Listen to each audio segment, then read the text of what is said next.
What's up, fight fans? This is Kurt DeVille with Counterpunch Boxing News, and I have some new news concerning George Foreman. Big George Foreman states that I can't see Joshua beating Tyson Fury. Former two-time heavyweight champion George Foreman is backing Tyson Fury to defeat Anthony Joshua in their full division unification. Earlier this week, it was revealed that Joshua and Fury, of course, both signed their respective portions of their two-fight agreement. The two sides are now working to finalize a date and a site. Foreman, 72 years old and the oldest man to ever win the heavyweight crown, believes Fury will have too much for the younger Joshua to handle. He says, that boy Tyson Fury, you're going to have to bring everything you got to beat him. And I'm going to be honest with you. I cannot see Joshua beating him, but I sure would buy some tickets to see what would happen. I'm curious. I'm that curious about it. He said, but that Tyson Fury, oh, Fury, I mean, how did he get that name? Fury has been out of the ring since February of 2020 when he stopped Deontay Wilder in the 7th round of their rematch to capture the WBC title. After suffering his first career loss, Wilder made several claims regarding the reasons behind the outcome, including a lot of things. Okay, I'm not even going to go into that. But Foreman found himself in the same position, making those same claims. So let me stop there. Boom. Okay. Foreman's backing Tyson Fury. That Tyson Fury boy. Ooh. Lean, mean, fat reducing machine Fury. No, but me counterpunching George Foreman, I don't doubt him or I don't blame him for picking Fury. In fact, when you see a fighter like Tyson Fury dominate the way he did Deontay Wilder, okay, slapped him all around the ring, roughed him up, beat him up, dropped him a couple times, made him bleed, all that type of stuff, it's hard to see someone else beating him. And it's a perception thing. When you see a fighter beat that guy, you automatically apply that same fight to a different fighter, which is so far from the truth. Okay? Wilder had no inside game. Wilder really didn't do much. Okay? According to Wilder, he didn't feel well or feel right. Okay, so to mention that versus someone that was tall, strong, in shape, active, mind you. How did you think that fight was going to go? Even I was surprised, but if we now look back at it and we know all the aspects of it, where Wilder wasn't in the best shape and wasn't feeling the best versus Tyson Fury was feeling the greatest, okay, well, that's what you're supposed to get. And that's the only real test that you've looked at Tyson Fury on doing. Yeah, he had a tough fight with Otto Vailene. He dominated Tom Schwartz. He outboxed Deontay Wilder the first fight. He beat Pianetta and I forget the other guy's name. Okay, Sarifi, I think, or something like that.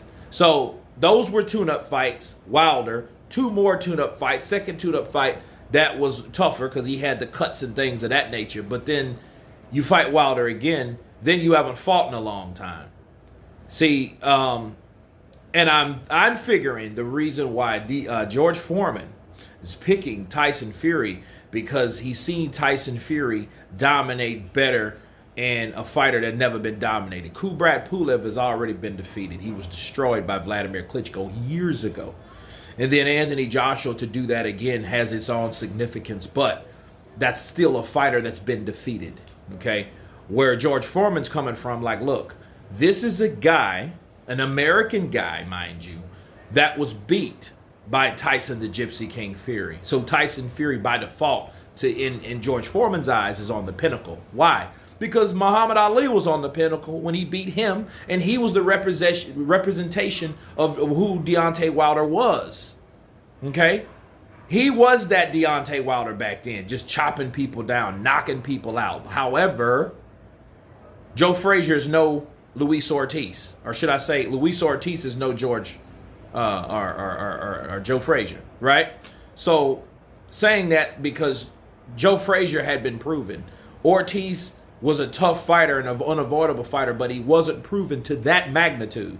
Okay, so I have to give you guys a good comparison of who these guys were. So when I say George Foreman compared him to Deontay Wilder, I'm talking about their knockout power. I'm talking about their record. I'm talking about the similarities, the things they said, the way they were revered, those type of things, okay? So I don't want people to think, well, he's nothing like George Foreman. What are you, crazy? Okay. The reason why I'm saying that is because George Foreman was, or Deontay Wilder was that representation. He was the closest thing to it, if that's fair to say. But he is 40-0, 41-0, right? George Foreman was 40-0 with 35 knockouts when he went in there to take his first loss from Muhammad Ali. Okay, so Tyson Fury, or Muhammad Ali beat him, then Tyson Fury dominates Deontay Wilder. Okay, and in fact, the way Tyson Fury beat Wilder was worse than how Muhammad Ali beat Foreman. It was the rope-a-dope technique. Give you guys a little backstory if you don't know the story of George Foreman and Muhammad Ali. George Foreman was the up-and-coming guy that beat the guy that beat Muhammad Ali, okay? And everybody thought that, of course, if that happened, that means George Foreman wins by default by beating Ali because he already beat Frazier, and Frazier decisioned Ali in Madison Square Garden, giving Muhammad Ali his first loss in 1971, okay? So just give you guys a backstory on that. So then when Foreman comes in there, big, bad, tough, rough, he gets in there, and then he gets beat by Ali. But Ali beat him by the rope-a-dope. He let him punch himself out. He took what he had, right? He reserved his energy, and he attacked, and he struck when the time to strike was right. That's how he got George Foreman out of there. Tyson Fury just beat up Deontay Wilder. Okay, Deontay Wilder didn't wail on Tyson Fury at all. He got a good couple right hands, and he did. But other than that, nothing else. Bleeding, swelling, falling, stumbling, getting dropped a couple times. Those were the things that happened in that fight. Okay? So, if I'm George Foreman, now you guys can see why George Foreman is picking Tyson Fury. That's why I don't blame him. That's my counterpunch. You guys tell me what you think about George Foreman picking Tyson Fury to beat Anthony Joshua. Of course, please subscribe. And you guys can counterpunch. Peace.